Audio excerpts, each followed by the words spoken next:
Tonight, on First at 9 this Friday, the 21st of November 2025. Too high. Overpriced sugar sold at the recently opened Lanka Sugar Company outlet reveals the opposition.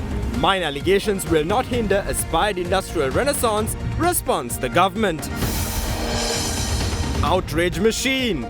Opposition's Mahajana Handa rally takes centre stage in Nugegoda. Opposition accuses the government of failing to deliver on key promises. Hypocrisy disparaged. Ranil Wickramasinghe disparages international media's coverage of the Aragalaya. Questions whether external forces influenced political uprisings in Asia. Hunt for justice. President may publish Easter Sunday attack investigation report, says the Catholic Church. Kalin baby so rupial anuwakata. Kalin baby podi hamotamai.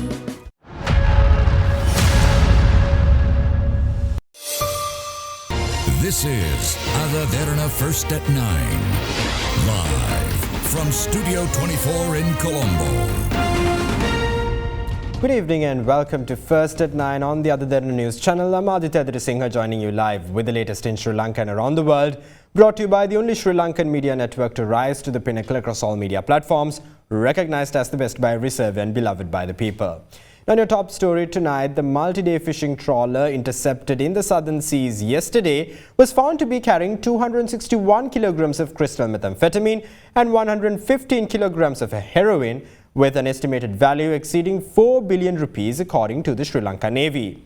6 fishermen aboard the vessel were arrested, while several firearms were also recovered during the search operation. A multi-day fishing vessel and 6 fishermen on board were taken into custody yesterday during a joint operation conducted by the Sri Lanka Navy and the Police Narcotics Bureau. The operation was launched based on intelligence received by the security forces indicating that a fishing vessel operating in the southern seas was being used to transport narcotics. The vessel and the crew were escorted to the Tangol Fisheries Harbour yesterday evening. Upon inspection, officers discovered 18 parcels of narcotics concealed within the vessel. According to the Police Narcotics Bureau, the parcels contained 261 kilograms of crystal methamphetamine and 115 kilograms of heroin, with an estimated value of approximately 4 billion rupees. Authorities also recovered a revolver, a pistol and 2 magazines during the search. Police believe the narcotics consignment to be linked to a known criminal named Unakurwe Shanta. Deputy Minister of Defence, retired Major General Aruna Jayasekara, and the commander of the Sri Lanka Navy visited the harbour to inspect the seized consignment. This network links organised crime with the trafficking of narcotics and firearms. The current government has allowed all relevant institutions combating these activities to operate independently, and that has led to the success of these operations. The total value of narcotics seized from fishing vessels by the Navy in recent days amounts to 23 billion rupees. How many ships could be purchased with 23 billion rupees? All of the vessels involved had departed from the Dondra, Gaul and Tangol harbours. Some say these are media spectacles. But this is not a spectacle. We are informing the public. We are fully committed to putting an end to these activities. During interrogation, the arrested fishermen disclosed that they had departed from Chilaw and that the stock of narcotics had been transferred to them from an Iranian vessel while at sea. They further revealed that an individual known as Ayya, residing in Pannala, had provided 2.5 million rupees to cover fuel and other operational expenses for the voyage. The suspect, identified as Ayya, who has reportedly contested for the Pannala Pradesh Sabha under the Samagijana Balavega, has also been arrested. He, along with the 6 fishermen, was later produced before the Judicial Medical Officer in Colombo. Meanwhile, opposition leader Sajith Premadasa, in a post on X, stated that the SJB membership of the suspect arrested in connection with the narcotics operation had been suspended with immediate effect, pending a separate internal inquiry. Last night, the Deputy Minister of Defence also commented on the broader series of drug and firearms seizures carried out by the security forces so far this year. This year alone, more than 1,500 kilograms of heroin, over 15,000 kilograms of Kerala cannabis, 32 kilograms of cocaine, more than 3,000 kilograms of methamphetamine, 631 kilograms of hashish, and over 4 million narcotic tablets have been seized. We have also recovered a significant stock of illegal firearms. This includes 69 T-56 rifles, 79 pistols, 52 revolvers and 1,977 other weapons, amounting to a total of 2,171 weapons seized so far this year. ඔබේ සම හඳුනාගෙන ඖෂධීය ශාකසාරමේ Forever face wash එකක් භාවිතා කරන්න. අත වෙනුවෙන් කැපවූ ලංකාවේ අපේ අංක 1 ජාලය ඩයලොග්. දවටනේ නියම මිල සඳහන් ස්විස්ටෙක් නිෂ්පාදන මිලදී ගන්න. ස්විස්ටෙක් ගන්න ඕන හොඳම තීරණය. The spokesperson for the Colombo Archdiocese, Reverend Father Cyril Garmani, asserts that President Anura Dissanayake has responded positively to the request to publish the report compiled by the Presidential Commission of Inquiry into the 2019 Easter Sunday attacks.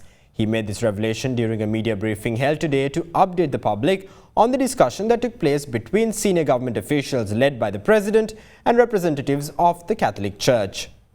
The President, together with several senior officials, held a discussion with representatives of the Catholic National Committee for Justice to Easter Sunday attack victims at the Presidential Secretariat. The meeting focused on three key areas. Firstly, we urged for a swift and effective response by the Attorney General's Department to expedite the Easter Sunday attack investigation. Thereafter, we requested the implementation of all recommendations proposed by the Presidential Commission of Inquiry into the 2019 Easter Sunday attacks. This request received a positive response. The third point addressed was the publication of the Commission's final report. The President and state officials responded positively to that request as well.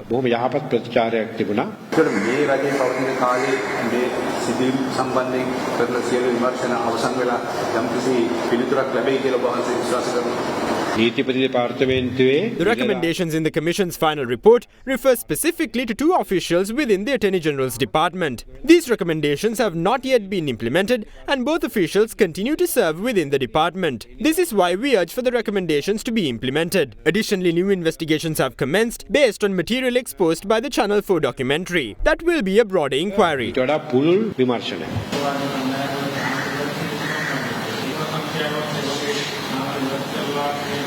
If the Commission's recommendations are fully implemented, extremist groups must be banned. This applies to both Muslim extremist groups and Sinhala extremist groups. Now, former President Ranil Wickremesinghe criticizes the international media's portrayal of Sri Lanka's Aragalaya as a suppressed political uprising. Speaking at an event recently in Colombo, the former president also drew attention to the political uprising in Bangladesh and questions whether external forces may have influenced such events in Asia. However, the former president asserts that Sri Lanka handled the crisis without mass casualties and in accordance with its own democratic principles.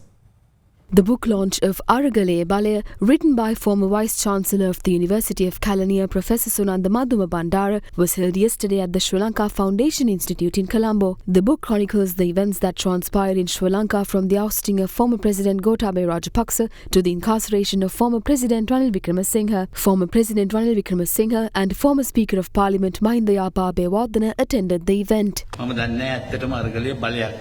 I am skeptical of calling the Aragalaya a powerful movement because to me it is a very difficult and unpleasant topic to discuss. At the outset, former President Gotabaya Rajapaksa acknowledged it to be a legitimate people's struggle and he even provided space for peaceful demonstrations. Unfortunately, the struggle ended up at his secretariat office. Still, he did not go too far. I have never seen that level of democracy anywhere else. When former President Ranil Wickremesinghe's house was torched, all the heads of the armed forces were at the Speaker's official residence. I told them that I did not have the authority to order them. Subsequently, I asked them to do the needful. I urged them to leave the residence and take immediate action rather than discussing matters any further within the Speaker's residence. As the military leaders made their way out of the residence gradually, Ranil Wickremesinghe called me. He was outraged at the time and went on to blame me. He had never spoken to me like that ever before, but the situation was very tense. I went to Parliament in the evening where a meeting of party leaders was taking place. The IGP, the Army Commander, the Navy Commander and the Air Force Commander also attended the meeting.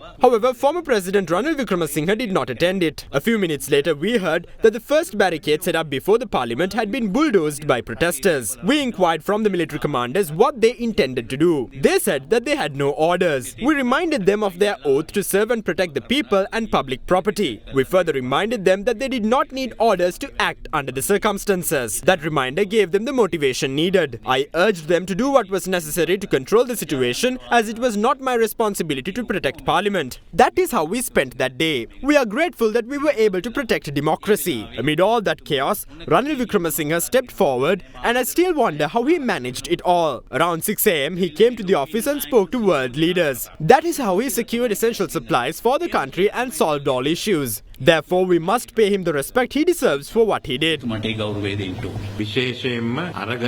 Many media outlets, including the BBC and Al Jazeera, claimed that the struggle was suppressed. The suppression of the struggle was so bad that it even led to my defeat at the presidential election. I don't think that there has been a more successful so-called suppression anywhere else in the world. When the people of Bangladesh took to the streets, the Western media glorified that movement. But can the BBC form a government? Can they stabilize Bangladesh's economy? Will Al Jazeera provide them with financial support? Another issue has now emerged, raising concern on possible foreign influence in events that unfolded across Asia. However, we did not allow these pressures to burden us. We were able to resolve the situation. Thousands or even hundreds did not die. There were difficult decisions to make. Some even attempted to surround Parliament, the very institution that bolsters Sri Lanka's democracy. When speaking with the army commander, I reminded him that we had taken an oath to protect the constitution. That is why the Parliament was left untouched. The armed forces did their best to resolve the situation without any bloodshed. We handled the suppression in our own way, according to the country's way.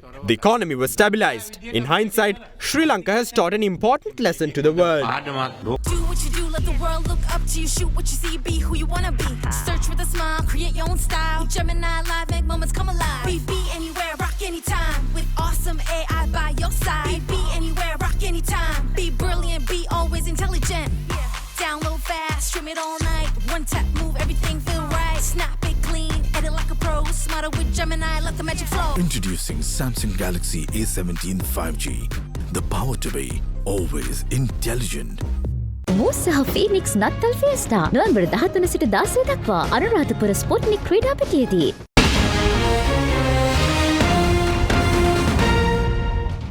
Welcome back. Now in another story, at the centre of national attention, the Mahajana Handa Coalition rally, organised jointly by several opposition parties, was held this afternoon at the Ananda Samarakon Open Air Theatre in Nugegoda. A public rally dubbed Mahajana Handa, organised by several opposition parties, was scheduled to be held at the Ananda Samarakon Open Air Theatre in Nugegoda from 2 p.m. today.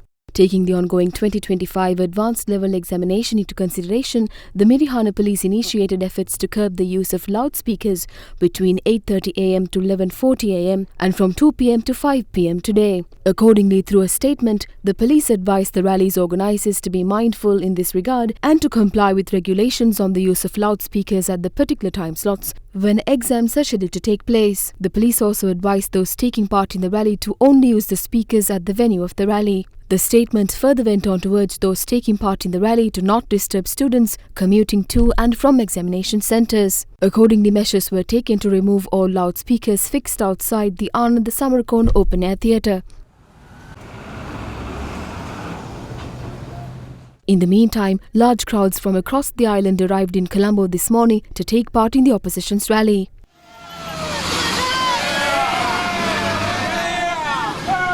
In defiance of the rally, however, foliage and weeds were hung on either side of the road leading up to the Ananda Samarakon Open Air Theatre, allegedly by groups opposed to the rally.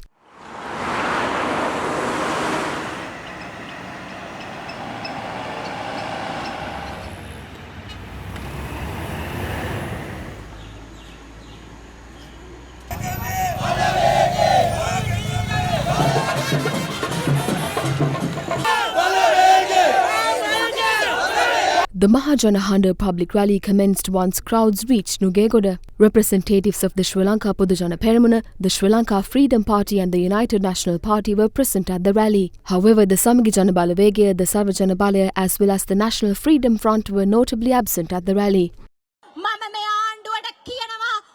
We declare to the government that we are not afraid of those laundering the NPP's image on social media. These professional image launderers are funded out of Palavatta. We cannot reiterate the slogans touted by this government before assuming power. We can, however, assert that this government's deceptions have suppressed an entire generation. Should we not remind the government of their misleading pre-election promises? The government, which came to power with 6.8 million votes behind their backs, supported by religious leaders, doctors, teachers, farmers and workers, is now in shambles. They appointed Pradesh Sabha chairman while misleading the public. In many local government jurisdictions, the ruling party lost the budget vote at the first reading itself. Their support keeps dwindling from 50% to 90%. This stage was not set up to create leaders. However, when the circumstances call for it, we will elect the next president to office. We don't need political parties for this purpose. If President Dissanayake reads his budget speech for an hour, he will dedicate the next hour to bash Namal Rajapaksa. If Namal was in the chamber of parliament at the time the budget was being read, the speech would have gone until 10 p.m.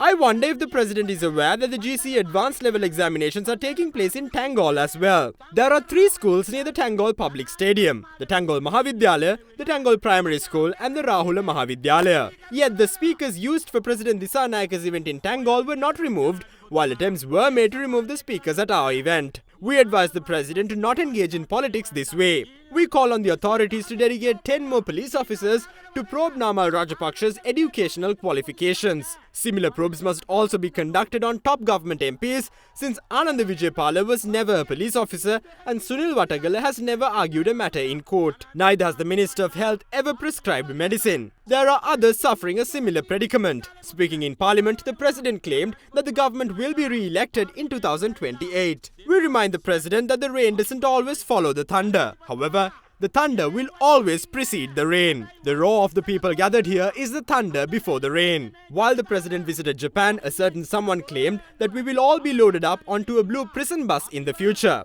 We urge the government to keep in mind that they will be sent home in red buses once we assume power. We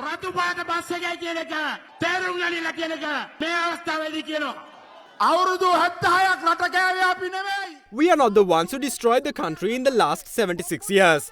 That curse was cast by the JVP in 1965. We invite the Samagi Jana Balavegia with no strings attached to attend the next rally. We also assure you that many other parties will join us in the future. We will only rest after defeating this deceptive bunch who yearn for cabs while pretending to use public transport. We must take a moment to remember the legacy of Mahinda Rajapaksa. Mahinda Rajapaksa ended the 30-year civil war. Meanwhile, former President Ranil Wickremesinghe resolved our economic woes while many dropped dead in long queues. The incumbent government seized power through deception. Let's all unite to oust this incompetent regime from office. This is your moment. Seize it.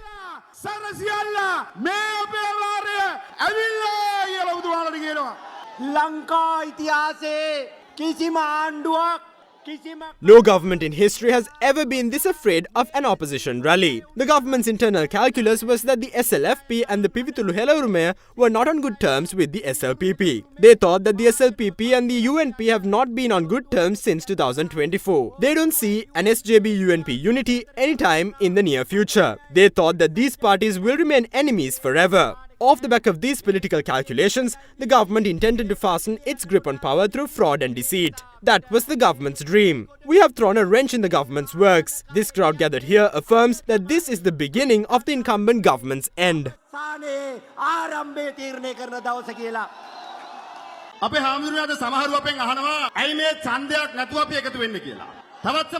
Many asked us why we unite when there is no election in sight. Many ask us why we are in such a hurry. Even the government is questioned on what we intend to accomplish at this rally. We assure you this: our political movement is ready to gather at any moment necessary to fulfill the needs of the people and to give leadership to a people's struggle. The government has cast aside the promises they made to the public and has placed a hefty tax burden on the people. The leaders who walked into the paddy fields with the farmers before the elections are now in Colombo comfortably dressed in suit and tie. Meanwhile, the paddy farmers, potato farmers and the onion farmers are rendered helpless. When farmers yearn for a fertilizer subsidy, the government simply says to purchase fertilizer now and that subsidies will be provided later. The government need not tell us this. We already know that fertilizers are absolutely necessary. We urge the government not to interfere and make things worse for farmers. The government has a great responsibility to protect all farmers. A ship is not built merely to be anchored at the harbour permanently. Similarly, we developed this political movement to topple the government at the first instance possible. The president must be aware of this.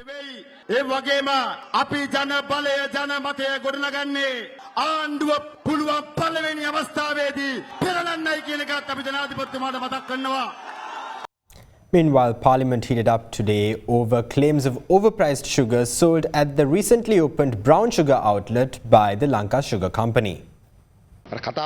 Things are always easier said than done. I wonder if the same scenario applies to how MP Handunethi runs his ministry. I saw a recent Facebook post on brown sugar. A packet of sugar is priced at 350 rupees at your shop. However, a packet of 7 agala sugar is priced at 375 rupees. The price in the market is comparatively low.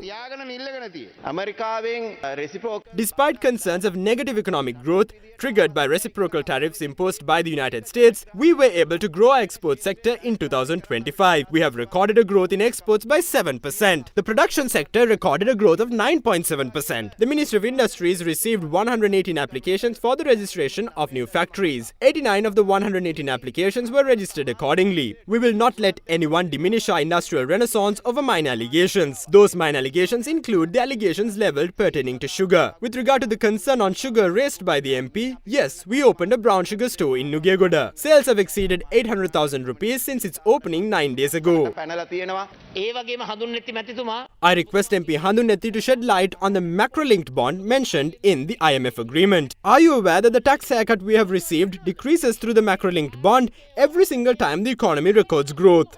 This is why we thought that you would amend the wrong IMF agreement. However, you missed this matter entirely. Please explain this to the people at least now. He is also of the same opinion. Don't worry about it. All of us raised this concern with IMF's Peter Brewer. However, all of you say one thing and do the exact opposite. MP Faisal, representing the Puttalam district, threatened me with death. I visited the cafeteria after raising a concern on the Puttalam district. The threat was made right in front of the security camera. Kindly obtain footage from the security camera and commence the investigation. I don't fear death. The MP claims that we have lied in this honourable house. We did not request a change of the board. He provoked us. It is wrong of him to lie about this. We did not come here to personally attack anyone. Somebody is harassing or threatening one parliament member should be arrested. You could raise it as a matter of privilege and take it up tomorrow morning. Thank you.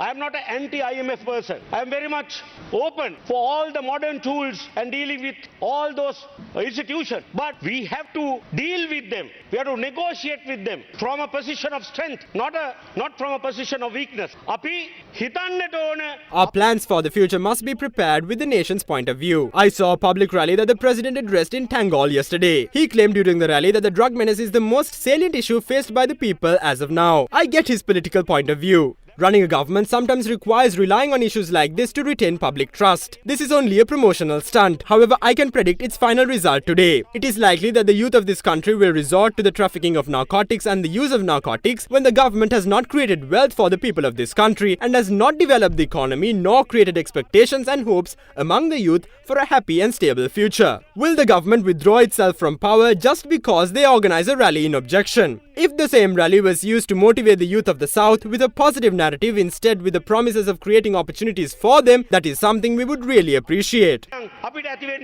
Many talked about the brown sugar outlet in Nugegoda. There is a huge misunderstanding in this regard. A packet of sugar is sold at 255 rupees at the outlet. However, the same packet of sugar is sold at 350 rupees at other supermarkets. It is also priced at 380 rupees at certain shops. When they claim the price is comparatively low, they are referring to loose sales of sugar. A loose kilogram of sugar is not produced in line with the proper production standards. We can set the price of loose sugar at less than 230 rupees. They have been misled on prices of packeted sugar and loose sugar.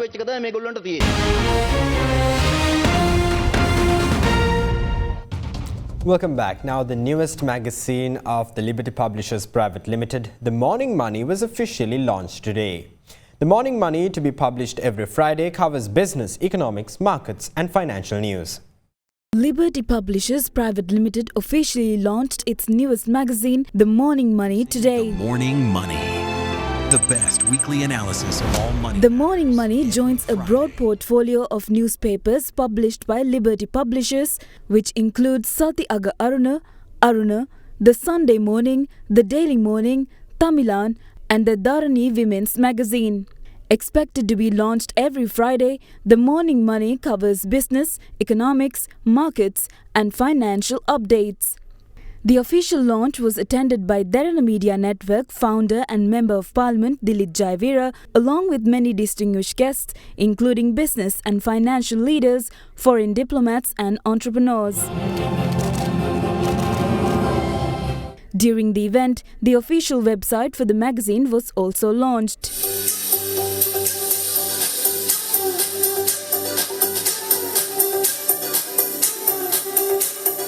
Currently, I have to be talking from a very neutral, objective perspective. The economy is stable. Of course, from 2022, we've come a long way. We've stabilized. All the indicators are going well. And we have to give credit to the government for continuing that. At the budget, if you see, it was fiscal policy. I mean, focusing very much on consolidation. We are running a fiscal deficit, but the primary surpluses are there. As Mr. Jaivira says, entrepreneurship is much needed. This is something that will drive us. We have an education system that is geared towards putting people out to be professionals. But you also need job creators. So the more job creators we have, the more entrepreneurs we have, the less people who are going to the state sector. Outlook is very positive if we do the correct structural reform. All of us feel the economy in some way or the other.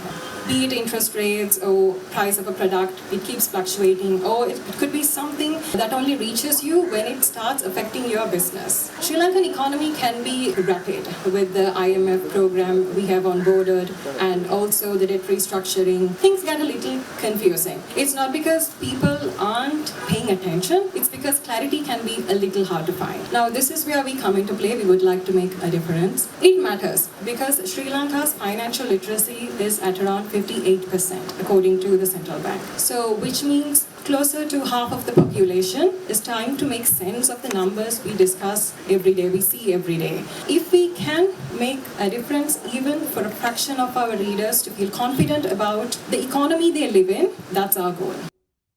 That's all the news we have for you tonight. Thank you. Have a great night.